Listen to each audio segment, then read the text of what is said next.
flying forward. Leo Messi! Not. সময় যেন থমকে গিয়েছিল কিছুকাল, আর যখন ফিরল তখন চেনা মঞ্চে ঠিক আগের রূপেই অবতীর্ণ হলেন আর্জেন্টিনার জার্সিতে। বিশ্বকাপের ভেন্যু বদলেছে, কিন্তু বদলায়নি লিওনেল মেসির বাঁ পায়ের জাদু। যেখানে জ্যোতিচিহ্ন এঁকেছিলেন, ঠিক সেখান থেকে যেন শুরু হলো নতুন এক মিশন। আলজেরিয়ার বিপক্ষে হ্যাটট্রিক সহ রেকর্ড বুকটা ভারী করলেন এলএম10।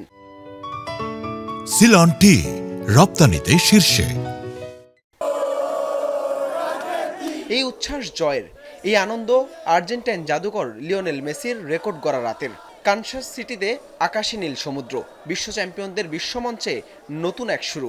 আলজেরিয়ার বিপক্ষে ৩-০ গোলের জয়ের পেছনের নায়কও এলএম10। কিন্তু ম্যাচের মাঝেই ৪০ মিনিটের সময় হঠাৎই দেখা মিলল অশ্রুসিক্ত মেসির। ম্যাচ শেষে সেটি খোলাসা না করলেও অতীতের কঠিন সময়ের কথাই মনে করিয়ে দিলেন এই আর্জেন্টাইন সুপারস্টার। শোনালেন রেকর্ড গড়া অনুভূতির কথা।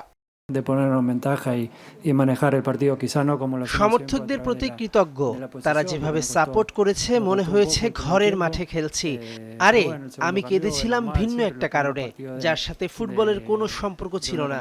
আমি বেশ কিছু কঠিন দিন পার করেছি, তবে আমি আমার সতীর্থদের প্রতি কৃতজ্ঞ, কারণ তারা সবসময় আমার পাশে ছিল এবং এই পরিস্থিতি কাটিয়ে উঠতে আমাকে প্রচুর মানসিক শক্তি জুগিয়েছে। ম্যাজিক্যাল পারফরমেন্সের পর ম্যাচ সেরার পুরস্কারও উঠেছে মেসির হাতে। ক্যারিয়ার জুড়ে এত শত অর্জনে নিজেকে ভাগ্যবান মনে করছেন এলএম10।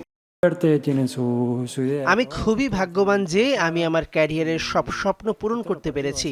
সত্যি বলতে, আমি ছোটবেলায় যেমন স্বপ্ন দেখতাম আমি তার চেয়েও বেশি পেয়েছি এবং এখন পর্যন্ত দারুণ উপভোগ করছি সবকিছু। বয়সের সংখ্যাকে বুড়ো আঙ্গুল দেখিয়ে অর্জনের খাতায় নতুন এক রেকর্ড আর প্রাপ্তির আনন্দ।